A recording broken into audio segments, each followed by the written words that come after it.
Movie की शुरुआत में हम लोग तात्सु को देख पाते हैं जो कि अपनी वाइफ मीकू और साथ ही अपनी स्टेप डॉटर हिमारी के लिए खाना बना रहा था। यहाँ पर हम लोग मीकू और साथ ही हिमारी को भी देख पाते हैं जो कि एक दूसरे के साथ बैठकर खाना खा रहे थे और तात्सु की हरकतों से ये साफ पता चलता था कि वो मीकू से कितना ज्यादा प्यार करता है। इसके बाद ये मीकू को ऑफिस भेजकर और हिमारी को स्कूल भेजकर अपनी एक दोस्त के साथ निकल जाता है सोसाइटी में चंदा मांगने के लिए ताकि ये आ रहे फेस्टिवल की तैयारियों में लग सके। अब भले ही तात्सु अभी के टाइम पर सही हो गया था पर उसका अपीयरेंस अभी भी एक गैंगस्टर वाला ही था, तो इसी वजह से जब ये काफी सारे लोगों के पास जाता है और उनसे चंदा मांगता है तो वो सारे लोग इससे डरने लगते हैं। पर अभी के टाइम पर तात्सु के पास के बारे में यहाँ पर किसी को भी नहीं पता था और साथ ही वो तात्सु को बहुत ज्यादा अच्छा माना करते थे, तो डरते हुए भी वो उसे चंदा दे देते हैं। अब इसी तरह जब ये एक दिन अपने दोस्त मसारू के साथ चंदा मांगने के लिए गया हुआ था तभी अचानक से ही इसकी नजर यहाँ पर मौजूद एक नई बिल्डिंग पर पड़ती है और क्योंकि तात्सु को भी वो जगह काफी ज्यादा पसंद आई थी इसीलिए वो उसके अंदर जाकर वहाँ का प्राइस पता करता है ताकि वो वहाँ पर रेंट पर एक रूम ले सके। लेकिन वो जगह याकुजा के नए बॉस कोंडो की थी और वहाँ पर पहुँचने के बाद ये कोंडो के सामने जब बैठता है तो कोंडो इसे पहचान नहीं पाता, इसीलिए वो तात्सु को एक नॉर्मल इंसान समझते हुए इससे बहुत बुरी तरह से बात करता है और साथ ही यहाँ के प्राइस उसे बड़ा चढ़ाकर बताता है।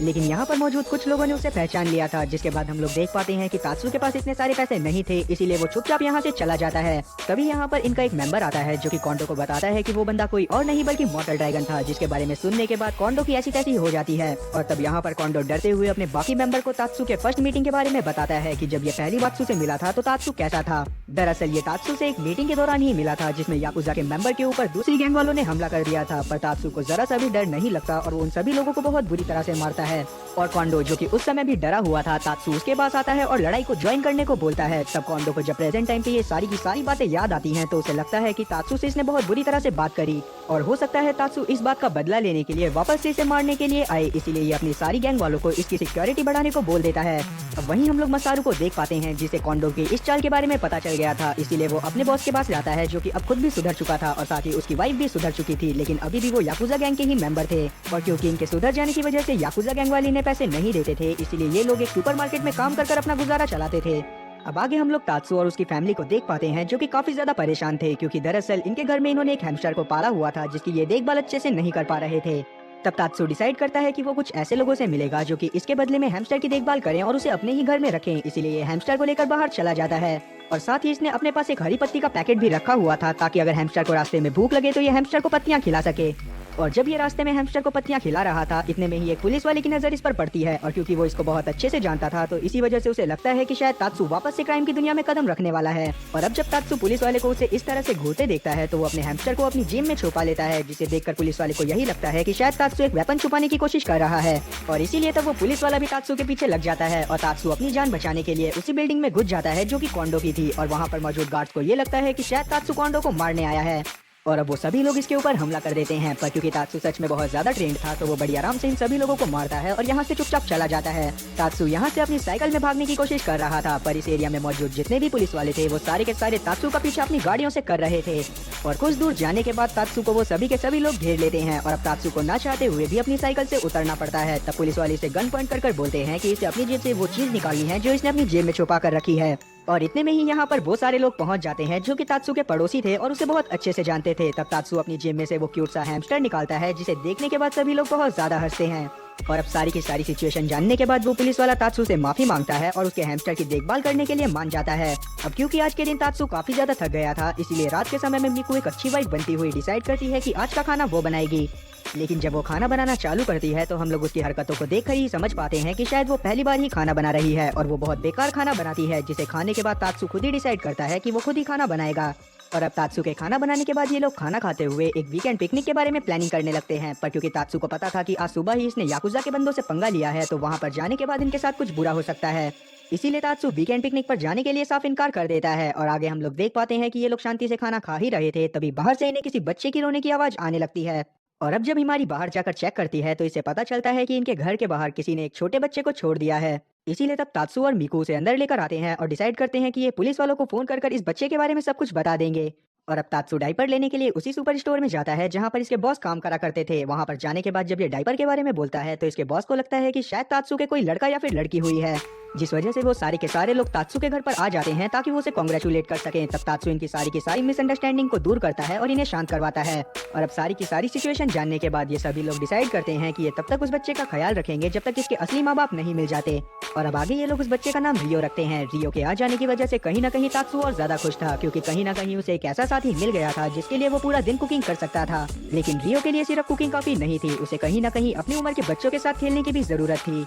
और यही सब सोचते हुए तात्सु इसे प्लेग्राउंड में लेकर जाता है, जहाँ पर तात्सु के डरावने लुक की वजह से सभी पेरेंट्स अपने बच्चों को रियो के पास जाने से मना कर देते हैं। तब तात्सु मसारू के ऊपर काफी ज्यादा गुस्सा होता है और इससे जल्दी से जल्दी कोई ना कोई तरीका फाइंड आउट करने को बोलता है। तब ये इसे एक स्कूल के बारे में बताता है जो कि इनके एरिया में ही अभी खुलने वाला था। तब तात्सु तुरंत ही उन स्कूल वालों का नंबर लेकर उस स्कूल में फोन करता है ताकि वो रियो का एडमिशन वहाँ पर करा सके। तब वहाँ की टीचर तात्सु का फोन उठा तो लेती है, पर जब वो तात्सु से बात करने वाली थी इतने में ही यहाँ पर याकुजा गैंग के मेंबर पहुँच जाते हैं जो कि इस बिल्डिंग को खाली करवाना चाहते थे। पर यहाँ पर वो टीचर इन सभी लोगों के ऊपर बहुत ज्यादा चिल्लाती है और इसके बाद वो इन्हें यहाँ से जाने को बोलती है, पर वो सभी लोग इसके साथ बदतमीजी करने की कोशिश करने लगते हैं। साथ ही वो लोग इसे धमकाते भी हैं कि अगर ये जल्दी से जल्दी इस जगह को खाली नहीं करेगी तो कोंडो इसका बहुत बुरा हाल करेगा। लेकिन इतने में ही यहाँ पर तात्सु पहुँच जाता है, जिसे देखने के बाद सभी लोग बहुत ज्यादा डर गए थे। और इस चीज को देखने के बाद कहीं न कहीं टीचर समझ गई थी कि याकुजा गैंग के मेंबर तात्सु से डरते हैं, तो वो तात्सु से मदद मांगती है और अभी इसे अंदर ले जाकर बताती है कि कोंडो इस जगह को खरीदने के बाद यहाँ पर एक सुपरमार्केट खोलना चाहता है। पर जब इस टीचर ने उसे मना करा तो उसने यहाँ पर आकर तोड़फोड़ करी।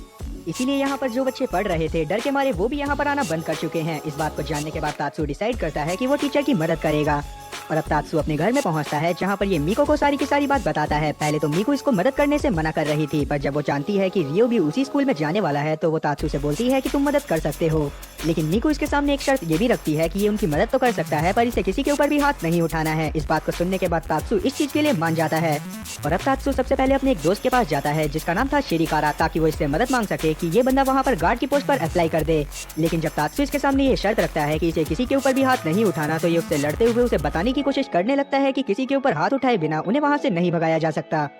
और इनकी इसी मजाकिया लड़ाई के दौरान यहाँ पर कोहारू आ जाती है जो कि शिरिकारा की बहन थी और उसे लगता है कि शायद तात्सु इसको मारने की कोशिश कर रहा है, इसीलिए वो इसके पास जाकर तात्सु के ही मुंह पर घुसन मारती है।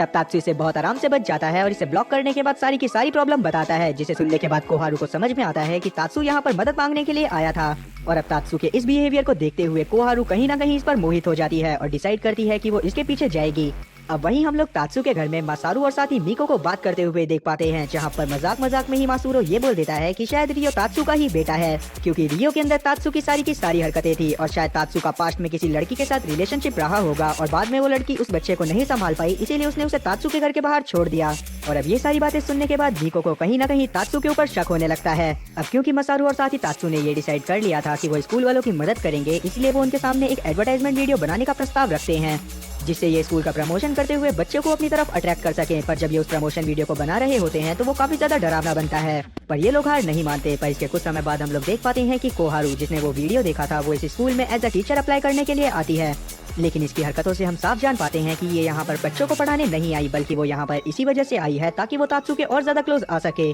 और अब कोहारू की ऐसी हरकतों को देखते हुए मासारू को वापस से तात्सु के ऊपर शक होने लगता है और वो तुरंत ही इस बारे में मीको को बता देता है। तब मीको का शक और ज्यादा बढ़ जाता है कि कहीं ना कहीं रियो तात्सु और साथ ही कोहारू का ही बेटा है। पर अभी के टाइम पर वो तात्सु को बस ताने दे रही होती है। अगले दिन हम लोग देख पाते हैं कि स्कूल के दौरान यहाँ पर याकुजा का एक मेंबर आता है, जिसे देखने के बाद तात्सु तुरंत ही इसके सामने आ गया था ताकि वो इससे लड़ सके। लेकिन जब तात्सु इससे बात करने की कोशिश करता है तब जाकर समझ में आता है कि ये याकुजा का मेंबर यहाँ पर इसीलिए आया है ताकि ये अपने बेटे का एडमिशन भी इस स्कूल में करवा सके। अब वैसे तो तात्सु को ये सारी चीजें भी याकुजा वालों की एक चाल लग रही थी, पर बाद में वो उस बच्चे को एडमिशन देने के लिए मान जाता है। अब एक दिन मीको स्कूल में आती है, जहाँ पर इसकी मुलाकात कोहारू से होती है और इन दोनों की नोकझोंक के बाद ये डिसाइड होता है कि ये दोनों एक दूसरे को स्कूल स्पोर्ट्स फेस्टिवल में देखेंगी। और अब फेस्टिवल के दौरान हम लोग देख पाते हैं कि इन दोनों में बहुत भयंकर लड़ाई हो रही होती है, जहां पर ये अपनी अजीबोगरीब टेक्निक की मदद से एक दूसरे से हर कंपटीशन में जीतने की कोशिश कर रही थी। पर एट लास्ट यहाँ पर मीको अपना पूरा जोर लगाती है और उस कंपटीशन को जीतकर ये साबित कर देती है कि वही तात्सु के लिए बेस्ट है।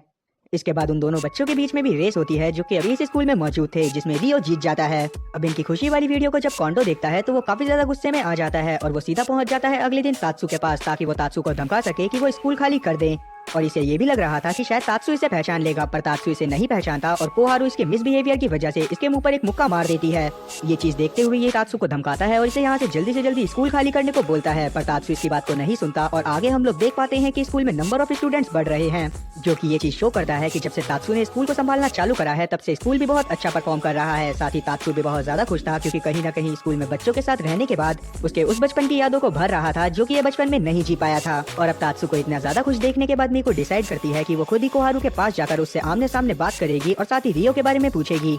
और अगले दिन जब ये जाकर कोहारू से मिलती है और उससे सारी की सारी बात क्लियर करती है, तब जाकर मीकू को समझ में आता है कि वो अब तक तात्सु को कितना ज्यादा गलत समझ रही थी। अब तात्सु की लाइफ में सब कुछ अच्छा चल ही रहा था कि अचानक से ही इसके स्कूल के ऊपर एक दिन दो आदमी हमला करते हैं और उसके बाद वो रियो और साथ ही एक और बच्चे को उठाकर वहाँ से ले जाते हैं।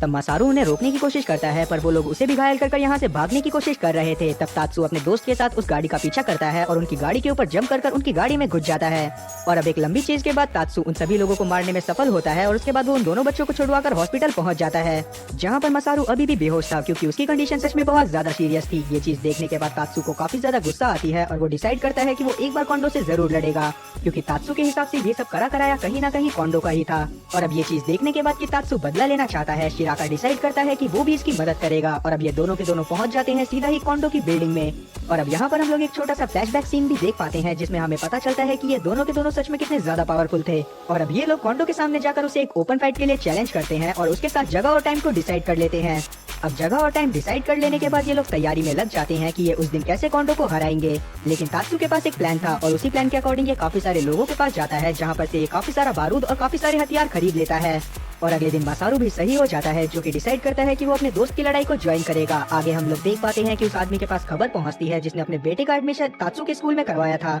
इसीलिए वो तुरंत ही बॉस कोंडो के पास जाता है और उनसे बोलता है कि मैं आपकी मदद करना चाहता हूँ, पर मेरी एक शर्त यही है कि आप लोग तात्सु को जान से नहीं मारोगे। इस पर कोंडो भी मान जाता है और कहीं न कहीं ये बंदा भी कोंडो का साथ ही देने वाला था। अब आखिरकार वो दिन आ जाता है जिस दिन तात्सु के ग्रुप की और साथ ही याकुजा वालों की लड़ाई होने वाली थी। अब जब तात्सु अपने घर से निकल रहा था तो मीको इससे वादा लेती है कि ये जिंदा वापस आएगा। इस पर तात्सु भी इसे वादा करता है। और अब याकुजा गैंग के मेंबर भी उस जगह की तरफ बढ़ रहे थे जहाँ पर तात्सु ने इन्हें लड़ने के लिए बुलाया था, पर रास्ते में ही अचानक से ही बहुत ज्यादा धुआं फैल जाता है और इन्हें गन शॉट की आवाज आने लगती है। ये लोग काफी ज्यादा डर गए थे। तभी अचानक से ही इन्हें पता चलता है कि दरअसल ये फायर क्रैकर की आवाज है, जो कि तात्सु और साथ ही उसके दोस्तों ने यहाँ पर मिलकर फिट करे हुए थे। और जब धुआं इनकी आंखों के सामने से हटता है तो ये लोग देखकर दंग रह जाते हैं कि वहाँ पर दरअसल एक फेस्टिवल चल रहा था, जिसे होस्ट कोई और नहीं बल्कि तात्सु और उसके दोस्त ही कर रहे थे। और अब इतने में ही काफी सारे पुलिस वाले आ जाते हैं जो कि बॉस कोंडो को पकड़ने वाले थे, क्योंकि कहीं ना कहीं तात्सु की ये सब एक चाल थी। तब कोंडो यहाँ से भागने की कोशिश करने लगता है, लेकिन इतने में ही वो बंदा जिसने अपने बेटे का एडमिशन तात्सु के स्कूल में करवाया था, वो बताता है कि वो खुद भी एक एजेंट है जो कि काफी टाइम से कोंडो के पीछे लगा हुआ था। पर क्योंकि पहले तो इसके पास कोई सबूत नहीं था जिससे ये कोंडो को अरेस्ट कर सके, पर अभी के टाइम पर ये कोंडो को अरेस्ट कर सकता है। और अब इतनी सारी चालबाजी देखने के बाद कोंडो को काफी ज्यादा गुस्सा आती है और यहाँ पर एक बहुत बड़ी लड़ाई चालू हो जाती है, जिसमें ये सारे के सारे लोग मिलकर कोंडो और उसके साथियों से लड़ रहे थे। और अब थोड़ी ही देर में यहाँ पर कोहारू भी पहुंच जाती है, जो कि लड़ाई को ज्वाइन करती है और अपने साथियों की मदद करती है, जिसके थोड़ी देर बाद ही ये सारे के सारे लोग मिलकर उन सभी लोगों को मार देते हैं जो कि कोंडो के साथ आए हुए थे। और अब कोंडो को भी पकड़ लिया जाता है, लेकिन बाद में ये चीज सामने आती है कि तात्सु के स्कूल पर जो अटैक हुआ था वो कोंडो ने नहीं करवाया था। इसीलिए सभी के सभी लोग काफी ज्यादा शॉक होते हैं। लेकिन बाद में पता चलता है कि वो दो आदमी जो कि उस दिन स्कूल में अटैक करने के लिए आए थे, उन्होंने रियो को उसके मम्मी पापा से चुरा लिया था ताकि वो फिरौती मांगकर उसे वापस कर सकें। लेकिन पुलिस के डर से उन्होंने उस समय पर तात्सु के घर के बाहर रियो को छोड़ दिया, ये सोचकर कि वो बाद में आकर उसे ले जाएंगे। लेकिन बाद में जब वो लोग वहाँ पर पहुंचे, तब तक तात्सु ने रियो को अपने घर के अंदर घुसा लिया था और इसीलिए इन्होंने डिसाइड करा कि ये लोग इसके स्कूल पर अटैक कर रियो को वहाँ से किडनैप कर लेंगे। और अब जाकर तात्सु के पूरा का पूरा खेल समझ में आता है, जिसके कुछ समय बाद ही रियो के असली माँ बाप को भी ढूंढ लिया जाता है। और अब ये लोग यहाँ पर रियो को उसके मम्मी पापा के पास छोड़ देते हैं। और एट लास्ट हम लोग तात्सु और साथ ही मीको को एक दूसरे के साथ रोमांटिक बातें करते हुए देख पाते हैं। और इसी के साथ ये मूवी यहीं पर खत्म होती है।